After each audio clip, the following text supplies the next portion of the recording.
To introduce you to Elizabeth Perriello Rice, who is here on behalf of the campaign for Tom Perriello for governor.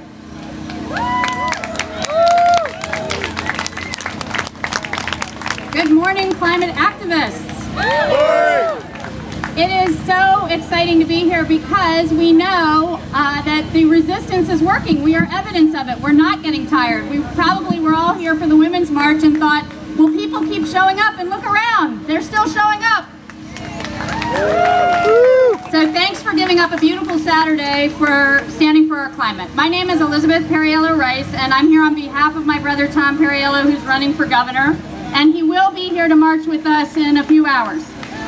He's looking forward to it and wishes he were here now. So for now, you'll have to settle for my stories of why Tom is the best choice to protect and fight for the climate in Virginia.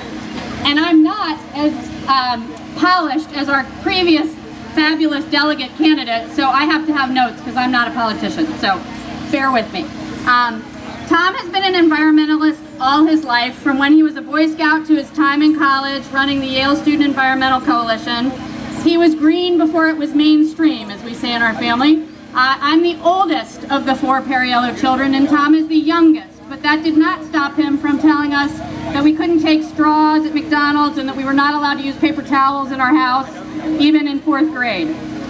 So he has long connected the environment to the economy and racial injustice. His first job out of college was working on sustainable environmental policy, both at home and abroad. And he helped co-found Avaz, which is an international grassroots advocacy organization, despite what you might be reading in the paper, that it fights for a cleaner and more just planet. As a congressman, Tom served a red district and fought and voted for progressive climate change, even though he knew that that could cost him his seat.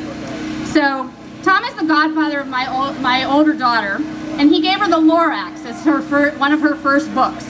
And recently, Tom was in coal country in Southside, Virginia, which is an area he represented, and he was talking to a miner, and one of the miners said to him, "First they came for our trees, and then they came for our coal, but I never thought they'd come for our mountains," which reminded me a lot of the Lorax, and that's what's at stake. So Tom is so grateful for all of you, because so many of you have been fighting for a long, long, long time for these issues, and Tom will give your issues voice in the State House. So for Tom, the connection to climate is both real and personal.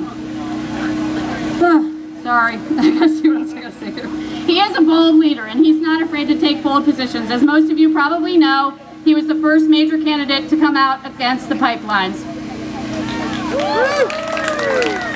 joining many of you, I'm sure, who have been fighting that fight for years. So Tom is against the pipelines because it is taking gas from other states, running them through Asian pipelines to other states that will receive the gas, and providing few to no jobs for actual people in Virginia, while disrupting our environment and causing safety issues for the people who would live in the areas where the pipelines could explode. We've seen what happens in Pennsylvania. We know this. We've seen this movie before, and we don't want to see it here in our own state. And we know climate change is real in Virginia.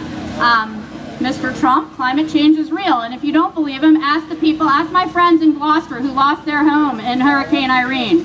Ask the people in Hampton Roads and up and down the Eastern Shore. Ask the people who regularly get flooded by the storm surges. And ask the people whose communities are slated to disappear with rising sea level, many of whom are from communities who have the smallest or no financial cushion to handle that. These are not issues that are going away, and these are not issues that are going to just disappear if we wish them away.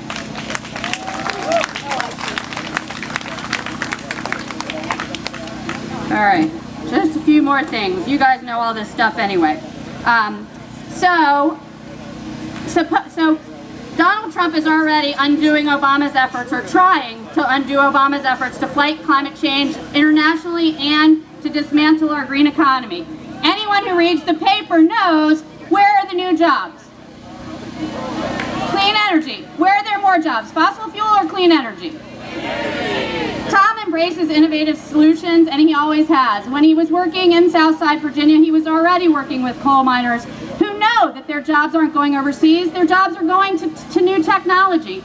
So we need to tap into that spirit of innovation of Virginia to bring those jobs here. Nothing irks my brother more than the idea that solar jobs are in North Carolina when they could be right in our very own state, and that wind jobs are in Maryland. Nothing bad against North Carolina and Maryland, we like them, but Dominion is holding on to those wind permits so that we cannot create jobs here in Virginia.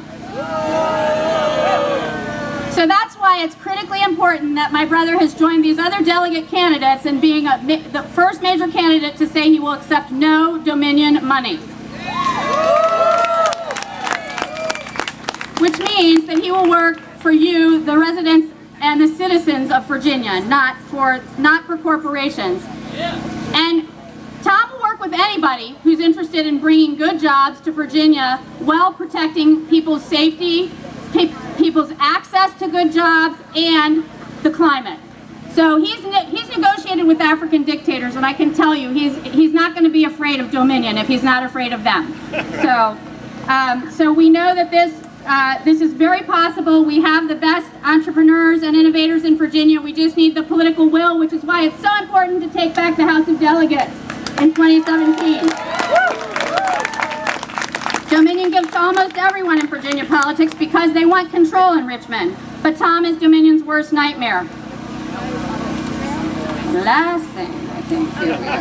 I know, where am I? I don't know. Anyway, I'll just tell you, he's going to fight for you. He's going to be here. He's going to stand with you. He's going to be a bold leader for Virginia. And he has the ability to do it. He just needs you to go to the polls on June 13th. Bring your friends. Bring the people who are angry and yelling in their kitchen about everything that's going on just down the street and don't know what to do. You can do it right in your own backyard. Vote for your delegates. Vote for governor. Vote on June 13th. And please bring your friends with you. Thank you.